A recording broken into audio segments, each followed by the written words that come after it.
I'd like to have Jennifer Everett, who is, she's played a big role in tonight. She's a member who joined, lives in Antioch, and it's amazing what a $1,000 contribution can do. She joined.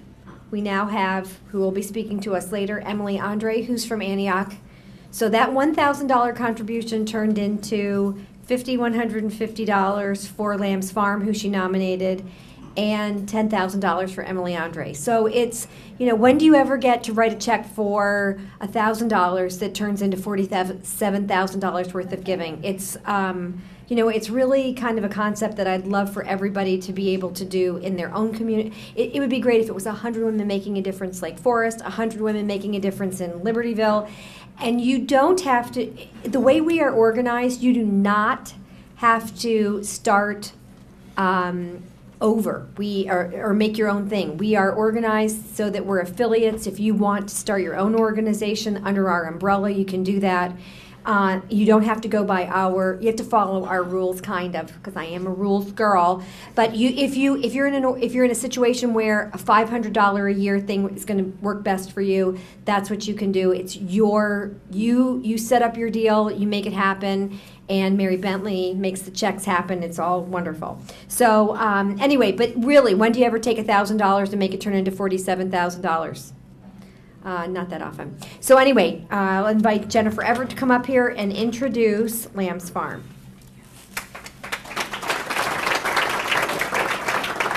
Well, thank you so much, and thank you, Joan. And I do not sing.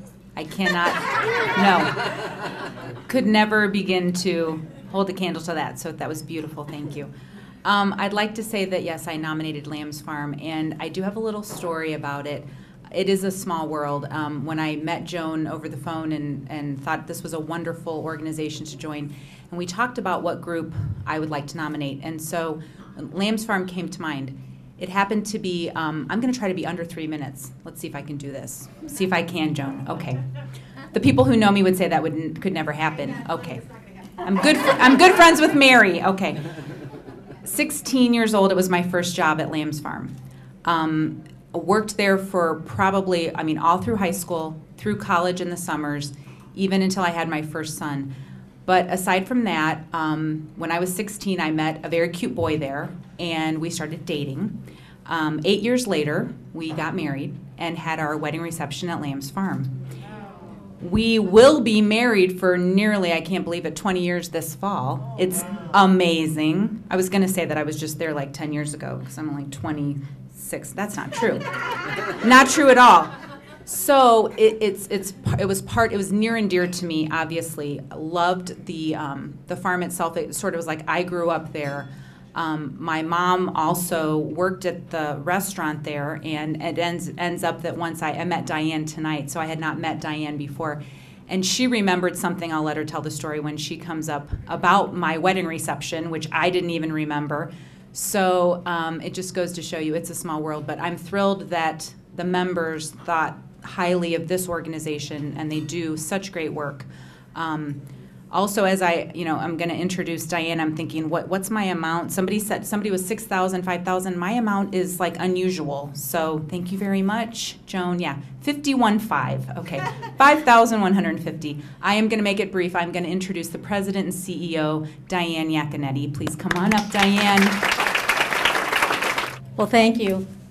There's nothing that will ever center we women better than meeting someone who's been married for almost 20 years, and your connection with her is that you knew her mother. When she explained to me who she was, because I had no idea who she was, I said, "Oh, I remember that. You got married at Lamb's Farm. You and your prospective husband were taking dancing lessons." She said, "No, we weren't." And I said, "Oh, well, maybe I have your mother confused with someone else." And about 2 minutes later, she came back and she said, "You're right. We were." So see, even older women have better memories sometimes than the younger ones. Well, I'm going to try to keep it to 3 minutes, and my reason is Joan scares me half to death. And if any of you knew me, you would be surprised to ever hear me admit that. I thought I was wound too tight. Thank you, Joan. Well, thank you all so much for this generous, generous grant. I'm going to read this because I do want to keep within the time limit and I don't want to miss anything that I want to say about Lambs. I'm sure most of you are familiar with Lambs Farm. We've been around now for 51 years. Our co-founders believed that given the opportunity, people with developmental disabilities could lead full and productive lives. The pet shop that they opened on State Street in 1961 was the first non-sheltered business to employ this population of people in the entire United States. Today we serve some 250 adults with a wide variety of residential, vocational, and social recreational programming, only 65% of which actually qualifies for state funding, which means we have to find the rest ourselves. Our philosophy at Lambs Farm is simple. We ask our participants what they want to do, and then we work with them to try to make it happen. Our new tagline, "Where People Grow," is designed to reflect the nurturing environment that one finds at Lambs Farm. It impacts everyone who comes in contact with us. Not only our participants, their families, our donors and volunteers, all those who have the wonderful experience of coming to Lambs Farm and visiting our businesses and interacting with our men and women, most of whom work in those businesses. Among many events and initiatives that we planned during our 50th anniversary in 2011 was a participant dinner theater, the production of Annie, which was particularly interesting because the story of Annie, as everybody knows, is about an orphanage of girls who dream that one day they would have lives like everyone else, surrounded by people who love them, which is exactly what was going on in the world of people with developmental disabilities before 1961. So it really was an appropriate thing for us to celebrate at our anniversary year. The production itself offered many, many opportunities for our participants to be involved in the cast, as a member of the choir, making props, creating backdrops, or simply just volunteering to help any way they could.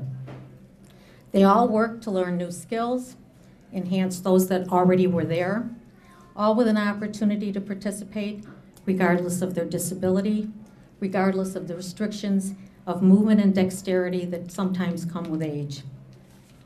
The production itself was a huge success, but its impact was really much more profound. It proved once again what our co-founders believed, that given the opportunity, people with developmental disabilities can do most anything they set their minds to. And the experience left them wanting more. So we met the challenge, and we've established a fine arts program that includes, among other things, a musical production each year.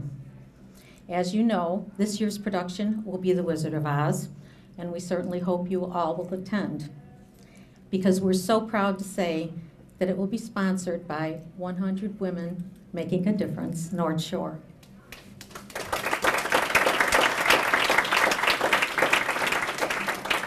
It's a giant step in our continuing quest to provide opportunities for the people we serve so that they can learn new skills, they can expand their horizons, and they can continue to grow.